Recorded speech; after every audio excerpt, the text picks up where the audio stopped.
What is the most frequently used measurement of visual function for inherited retinal diseases? The first, and which is the case for almost all ophthalmologic diseases, how well does the patient see? What is their visual acuity? That's the letters at the end of the room, and you read down as far as you can read, and that gives you an idea of how accurate their central vision is. Another important thing in genetic diseases is what is their peripheral vision like? There's an asymmetric distribution of rods and cones, and your cones are more central, your rods are more peripheral. And so if I suspect somebody has a problem with their rods, then what I may do is I may do a visual field where I present stimuli in their periphery and ask them if they can see the stimuli. And I can pretty accurately measure what their peripheral vision is. So number one is visual acuity. Number two is peripheral vision. How do you measure the visual function for pediatric patients? Right. So measuring vision in pediatric patients is no real mystery. A lot of times it involves kind of a history. A lot of times it involves asking the parents, what does your child see? Measuring vision in the pediatric patient a lot of times is divided between those that are verbal and those that are pre-verbal.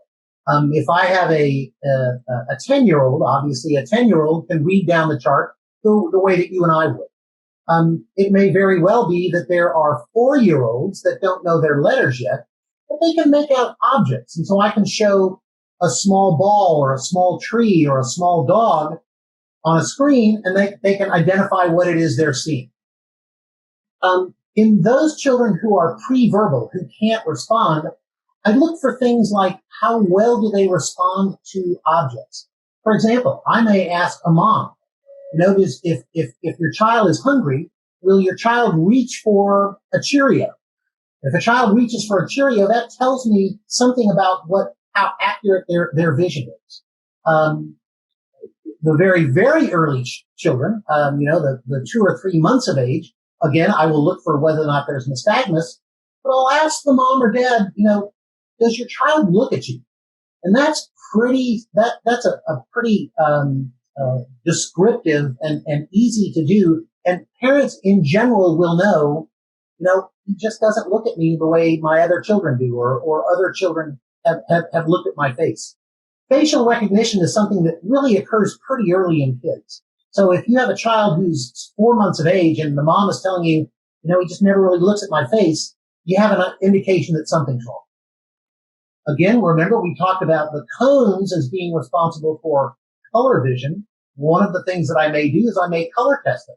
I may see whether or not they have a problem in what's called dyschromatopsia, the inability to detect colors normally. And then there are a number of relatively complicated tests that measure the electrical activity of the eye or the structure of the retina, the different layers of the retina, how the blood flows through the retina. There are a lot of other tests that I can perform, but those are generally done at relatively specialized centers. Ultimately, if I suspect somebody has an inherited retinal disease, what I'll do is I'll go to their DNA and I will sequence their DNA to try to identify a particular gene that has a problem. And that usually involves testing what's called an ophthalmic panel of genes, where I may get saliva or blood from a patient, and I may sequence all 200 or 300 different genes that have been associated with eye disease. The importance of that is that then allows me to say, your retinitis pigmentosa or your Leber's congenital amaurosis is a consequence of a mutation in the rhodopsin gene or a consequence of a mutation in the CEP290 gene. It's also very useful for me because I can provide genetic counseling to the patient and the parents as to who else in the family may be at risk for this problem.